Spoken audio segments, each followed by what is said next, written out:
ഈ AI ഒക്കെ വന്നതുകൊണ്ട് അക്കൗണ്ടിങ്ങിന് എന്തെങ്കിലും മാറ്റം ഉണ്ടാകാൻ സാധ്യതയുണ്ടോ? തീർച്ചയായിട്ടും ഉണ്ടാകാം. ഇപ്പം ആന്ത്രോപിക് എന്ന് പറയുന്ന കമ്പനി, ക്ലൗഡിൻ്റെ ഡെവലപ്പേഴ്സ്, അവർ റീസെൻ്റ്ലി റിലീസ് ചെയ്തൊരു റിപ്പോർട്ട്, അത് വളരെ അലാമിംഗ് ആണ്. ഇപ്പം ഇത് റിവ്യൂ ചെയ്യുമ്പോൾ നമുക്ക് മനസ്സിലാവുന്നത് പല മേഖലകളിലും ആർട്ടിഫിഷ്യൽ ഇൻ്റലിജൻസിൻ്റെ പൊട്ടൻഷ്യൽ വളരെ ചെറിയൊരു ശതമാനം മാത്രമേ ഓൾറെഡി യൂസ് ചെയ്യുന്നുള്ളൂ എന്നുള്ളതാണ്. ഒരു ബിസിനസ് ഓണർ എന്നുള്ള നിലയിൽ നമ്മളിത് വളരെ പ്രാധാന്യത്തോടെ കാണേണ്ട ഒന്നാണ്. അപ്പം നമ്മുടെ ബിസിനസ്സിനെ ഇതെങ്ങനെയാണ് അഫക്റ്റ് ചെയ്യാൻ പോവുക എന്നുള്ളതിനെ കുറിച്ച് നമ്മൾ ചിന്തിക്കണം.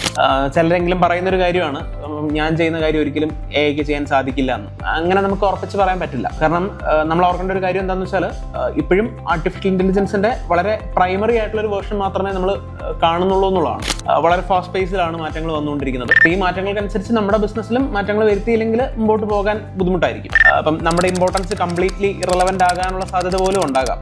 അങ്ങനെയുണ്ടെങ്കിൽ നമ്മുടെ സർവീസിനെ കൂടുതൽ ഡൈവേഴ്സിഫൈ ചെയ്യുന്നതിനെ കുറിച്ച് നമ്മൾ ചിന്തിക്കേണ്ടി വരും.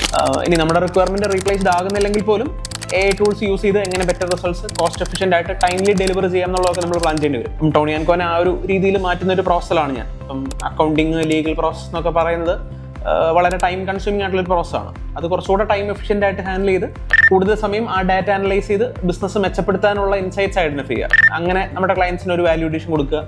ആ ഒരു രീതിയിലേക്കാണ് ഒരു ചാർട്ടേഡ് അക്കൗണ്ടന്റിന്റെ റോൾ മാറാൻ പോകുന്നത്.